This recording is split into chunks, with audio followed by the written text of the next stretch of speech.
Hello, my name is Ramsés de Leon. I'm a researcher at the Parapsychological Unit of Investigation, Dissemination, and Education, UPIDE, and I want to share the results of our replication of Jacobo Grinberg's transferred potential. Obviously, this wasn't a lonely task, so I'm highly appreciative of Eros Quintero, Rodrigo Arriola, Alejandro Álvarez, Javier Martinez, and all members of UPIDE that are co-authors of this research. Hopefully, we'll be able to be true to the knowledge and expertise that you all represent. So with this, there we go. So the standardized concept of telepathy as a form of communication beyond the five senses was introduced by Friedrich Myers in 1882, marking the start of its scientific study. With Hans Berger's invention of the electroencephalograph, controlled studies of telepathy became possible in the last century. Notably, Charles Tart conducted one of the earliest EEG studies in 1960s, demonstrating significant brain activity in individuals correlating with remote stimuli. Following this, Duane and Behrendt observed EEG correlations between identical twins, further supporting the possibility of non-sensory communication. Enters Dr. Jacobo Grinberg. Grinberg's experiments in the late 80s and early 90s at the National Autonomous University of Mexico, the UNAM, explored the concept of transferred potential. He defined it as a specific response of a human brain to the stimulation of another brain, even when it was separated from the first and in complete electromagnetic and sensory isolation. His work documented a connection between the brain of a sender exposed to light stimulus and a receiver not exposed to that stimulus, who showed similar evoked potentials in the occipital lobe despite being in separate Faraday cages. This line of research suggested a pioneering way to evaluate the communication between individual brains, challenging conventional scientific understanding and sparkling subsequent replication attempts. He also postulated an explanation through his hypothesis of neural fields in his Sintergia theory. As it's explained a little bit here, he conceptualized neural field as the matrix of interactions between all the neural elements of the brain. And the sum of these fields generates, this field generates a distortion in the base structure of the space-time continuum, which he coined the lattice. The interaction and distortions between all the neural fields involved in the system generate the collective perceptual reality, which he called the hyperfield. And this interaction can give rise to phenomena such as telepathy, where information might be transmitted from one field of consciousness to another without the intervention of conventional physical means. Grinberg decided to use an operational term, transferred potential, instead of telepathy, because it would generate less rejection by researchers of the time. And he also called the bonding phenomena, or linking phenomena, as direct communication. And under the framework of his theory, he defined direct communication as the process by which a highly coherent neural field alters the organization of another neural field, increasing its coherence and the synergy of the system. Words more, words less, is still a telepathic phenomenon. And now, it's worth mentioning that Grinberg was one of the pioneers in the use of psychophysiological devices, such as the electroencephalogram, for the evaluation of psi phenomena, but as we mentioned, he was not the first. Even so, he was indeed the first researcher here in Mexico and Latin America to carry out studies of psi phenomena through EEG. And his work had impact and replications at a global scale, such as those carried out by Ed May, Wackerman, Sabel, and Kitenis. Although he was praised in some replications for his novel approaches, he was also harshly criticized by others due to methodological flaws in his physiological analysis and correlations. Moreover, subsequent replication attempts yielded mixed results, underscoring the need for further investigation into this type of protocol. Sadly, he disappeared in 1994, unable to continue his work and use the community feedback to build over his initial findings. So, we have already established that the transferred potential as a telepathic protocol between connected or bonded pairs, where a participant A physiologically manifests the evoked potentials generated by stimulus presented to participant B. And the protocol has basically these conditions. So, photostimulation from at random intervals with flashes of light. That's better. In participants who are physically separated, and the room in his protocol was electromagnetically shielded. Here began the difference with our replication. We didn't find the need to invest at the moment in an electromagnetically shielded room, as previous researchers haven't found too much difference in psi manifestation under these conditions. So we decided not to go that way. Another difference is that Grinberg had both participants registering the EEG at the same time, but we measured the receiver for only the receiver for the next reason. One of the main critiques to Grinberg's research was his correlational approach. And as Meyer, Spottywood, and Faith pointed out in the 44th Annual Convention of the Parapsychological Association in 2001, physiological data can be highly correlated or autocorrelated with itself, making it highly probable to correlate with everything else. So we decided to go to a simpler analysis. We did a comparative analysis, just control versus experimental timeframes in the receiver's brain. If any signal would be sent to the receiver due to photostimulation, it should be different from the control setting. Now, Grinberg decided to use EEG brain waves to correlate between the subjects. We decided to eliminate a priori assumptions and analyze the situation as a signal problem. If there's a transferred evoked potentials, there should be located in the occipital lobe. But should they be higher? Should they be wider? We don't know. So we analyze the variance of the amplitude, and we'll show a little bit more in the next slides. Finally, Grinberg used different ways to enable direct communication, but the main difference in the reports, at least the standard that he used in his experiments, he used to put participants sit looking at each other's eyes for 20 minutes in silence, and when they felt enoughly bonded, linked, they proceed with the experimental design. Now, let's go to our methodology. We wanted to evaluate the presence of the transfer potential among non-stimulated subjects. We decided to test this objective both clinically and statistically. Clinically, our hypothesis is that the P100 and P and N100 components will be present in non-stimulated individuals. Now, remember, we're evaluating evoked potentials in the brain, so we need to consider their characteristics in this analysis. The P100 potential is primarily observed in the lateral occipital cortex. It begins 60 to 90 milliseconds post-stimulus and peaks between 100 and 130 milliseconds. This potential is sensitive to spatial attention and the subject alertness. On the other hand, the N100 is found in both posterior and anterior regions of the brain, and it reaches maximum amplitude between 100 and 150 milliseconds, with posterior components peaking between 150 and 200 milliseconds. Finally, our second hypothesis was just that there would be a statistical difference between the control and experimental periods among non-stimulated subjects, the receiver. The research employed a cross-sectional descriptive and correlational design to explore the transferred potential among pairs of people with significant emotional or consanguineous relationship. EEG recordings were made using an EasyCat Wall 3 with 21 gold electrodes and a montage according to the International 1020 system. Based on the direct communication analysis, we decided to select the sample based on their scores in the transliminality scale, the Hamilton anxiety scale, and some profiling according to the 16PF questionnaire. 3 cameras were used during the recording also of each trial. We recruited participants through social media groups related to Jacobo Grinberg's work, and we ended up with 32 initial pairs. Our inclusion criteria considered education beyond high school, a significant relationship between the participants for over 4 years, and they could be related, and they could be relatives, spouses, or even best friends.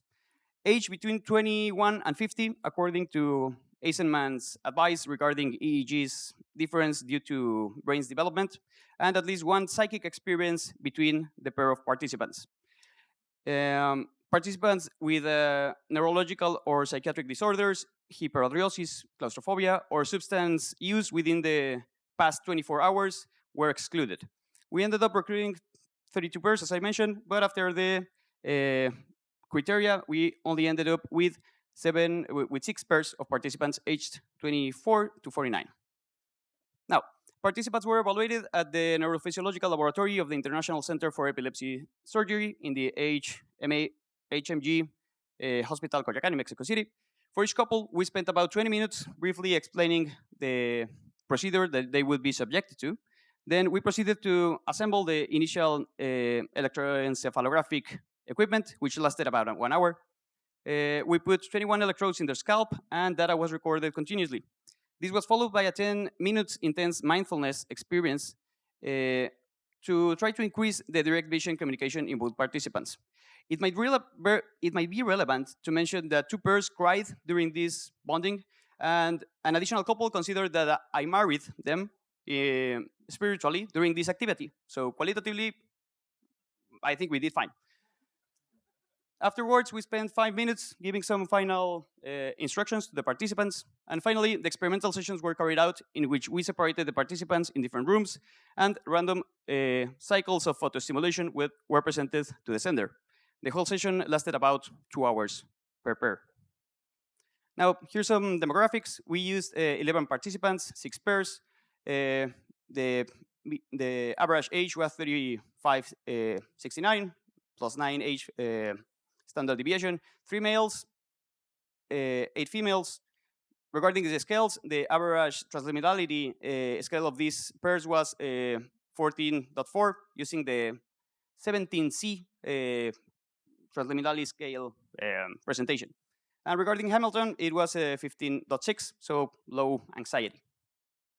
Now, the next part will be presented by my co-author, Eros Quintero.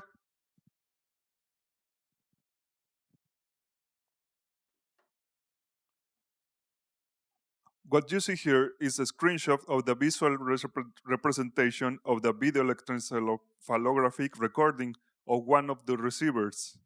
You can view the 21 record EEG channels and the associated brain waves at this moment of the measurement. It's relevant to mention that the use of video EEG is an innovative and relevant control to support good scientific practice for this tape to recording. Here's an example of the normal brain being stimulated by flashlight. In the green box, you can see the photo simulation, and the red box indicate the EEG channels in the occipital lobe, the vision part of the brain. The purple boxes are the corresponding segments of those EEG channels. Let's analyze the previous case, and as you can see, in the green box, you can see the recorded segment that correspond to the photo simulation of the sender. The red boxes indicate the EEG channels that we analyzed. The purple boxes are analyzed segments of those EEG channels. And according to transferred potential, we should see the N100 and P100 potential corresponding to the photostimulation shown in the green box. From a clinical perspective, the recording of the evoked potential by the photostimulus was not observed, which tells us a few things. First, that the method using to experiment is adequate in the sense of we don't have filtration of additional visual stimuli or photic contamination. Second, the visual analysis does not show the brain waves corresponding to an evoked transferred potential.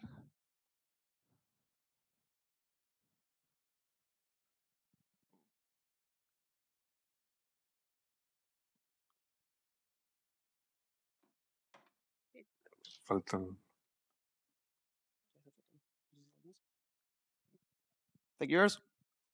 So for statistical analysis, we process all the EEG data by each channel, but we only analyze the ones related to the occipital lobe, as previously mentioned. Remember that we want to evaluate the supposedly evoked potentials in the visual cortex. So we only considered T501, T602, P301, and P402. It's worth mentioning that the photostimulation cycles were included 11 rates of light flashes per second. So first 2 hertz, then 4 hertz, then 6 hertz, up until 22 hertz. We performed a Fourier series decomposition of data, and then we calculated the pondered average and the variance in the amplitudes of the positive frequencies obtained. Normality tests for the statistical analysis revealed a known normal distribution, so we decided to use an exact Wilcoxon test to compare these variances between the control and experimental timeframes settings across all the Hertz segmentation for the 2, 4, 6, 22 Hertz in the 4 EEG channels. Bonferroni correction was applied considering the 11 segmentations, therefore leaving an alpha of 0.004. So that's the one we need to beat, right? So if it's lower, it might be significant. So statistically, on the left, you can see the red line positioning the alpha level at 0.4 here. And considering our Bonferroni correction, if the value is above the dotted line, we could say there's a significant difference between control and experimental setting for the receiver. So it seems p-values were significant, except for the 4 Hertz and 20 Hertz section.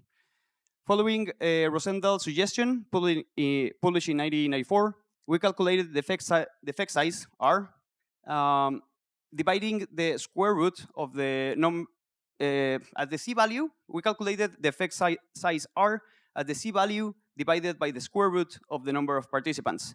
And we considered Cohen's threshold for effect size, as you can see right here. So a small effect, medium effect, large effect. We also performed a post hoc. The tables here are for the people who want tables, but it's basically the same data, the graphics. But we also performed a post hoc correlation analysis to test the consistency and covariability of both control and experimental settings, with the lowest value being 0.85 in the correlation analysis for the 4 Hertz segment. And as you can see in the right graph.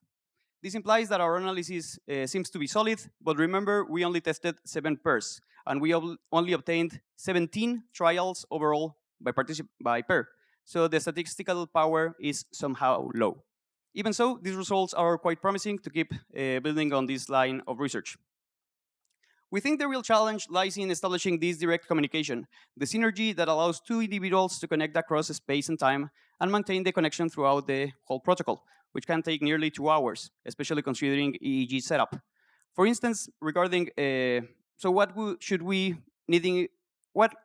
consider in this type of research?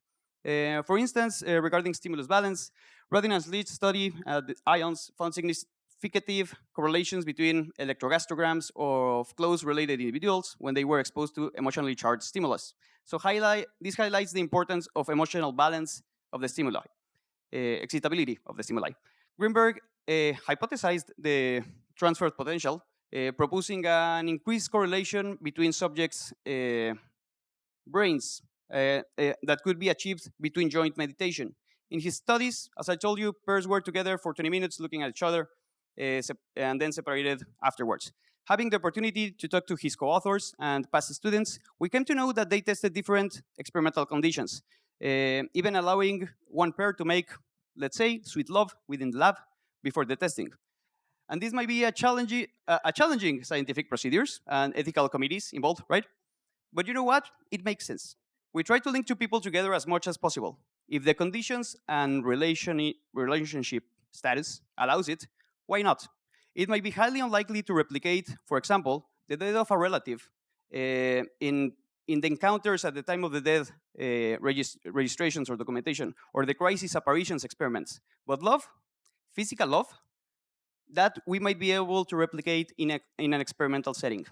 Anyway, transliminality, self-transcendence, extroversion, openness to experience, and others psychological traits might also be important in the relation to psi phenomena. And from the studies between twins, another emotional closeness between participants appears to be crucial. Well, emotional closeness appears to be crucial in this type of bonding or linking. Regarding distance, Hinterberger conducted research in which participants were situated, one in Germany, one in England, and in this case, the receiver displays significant correlations in the alpha EEG spectrum. So maybe analyzing with distance seems quite possible. Finally, it's worth noting that these studies regarding psi and nervous phenomena have happened for at least the past 70 years. In blue, we can see Grinberg's research here, and in green, the replications made regarding his work. An interesting point of comparison with our research, if you look at the yellow zone here, is that Tart and Purov also found significant differences in very similar protocol, but while testing only in 6 and 16 hertz photostimulation. We tested on a wider spectra, and even if the statistical analysis was different, both this study and theirs found significant results in the 16 hertz photostimulation, while for 6 hertz we found significance and they didn't. These are some of the references of the study, and thank you very much for your time.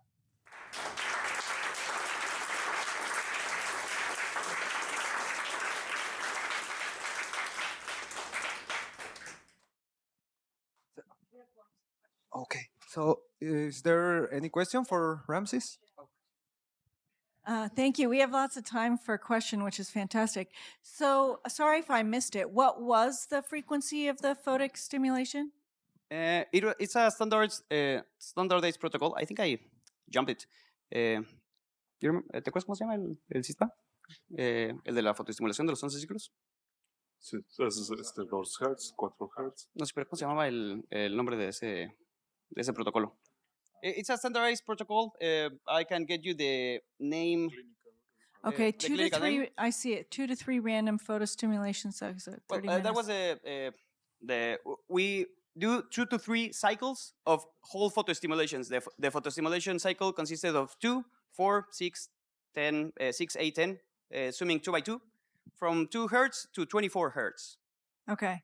So 11 segments. Okay, yeah, I'll leave it to the EG experts to comment further, but I was curious about that in relation to that big chart where you had the all of the stats, because you break it down by the frequency. So you would imagine that the frequency that you're seeing in the receiver is going to reflect the photic simulation. So if it's changing all the time, then we don't know which one that we want to actually look at for the outcome. Does that make sense? Yes. Yeah. Okay. And it's as mentioned earlier, this type of data might be autocorrelated, so you're exactly on point. I think the space between hearts is very close, so that's a good point to consider. Thank you very much. Thank you. Quick question. This is nice work. Thank you. Thank you for showing this. How does your Wilkinson test look without the Bonferroni correction? Because the problem with Bonferroni is that it tends to basically overestimate the correction that needs to be done for your p-value. Yeah, it's very conservative. Especially over so many measurements. So that threshold that you had of basically 0.0044 per 10,000 seems very, very low. So how does your data look like without your Wilkinson, without applying the Bonferroni? So to calculate the Bonferroni, we calculate the segmentation, the p-value that we established as 0.05, and we divide it by the number of segmentations that we were testing by statistical analysis. So 11 for each of one of the segmentations. I'm sorry, I didn't explain myself. I know how Bonferroni is calculated. The reason, but again, it basically overestimates, especially non-parametric tests like you're using. It overestimates the correction that you have to make normally. Okay. In parametric tests, it works a little better to the closer real value that you need to adjust for. So if you run the results, you run p-value without the Bonferroni test, how does your your results look like? I don't have the table here, but they were significant. That's why we implemented the Bonferroni, or tries to test for additional approximations to make a more accurate statistical analysis. To be completely fair with you guys, we didn't expect significant values. When we saw the clinical data, we said, okay, there's not much here. We'll work in other projects, so we'll be working here in parallel.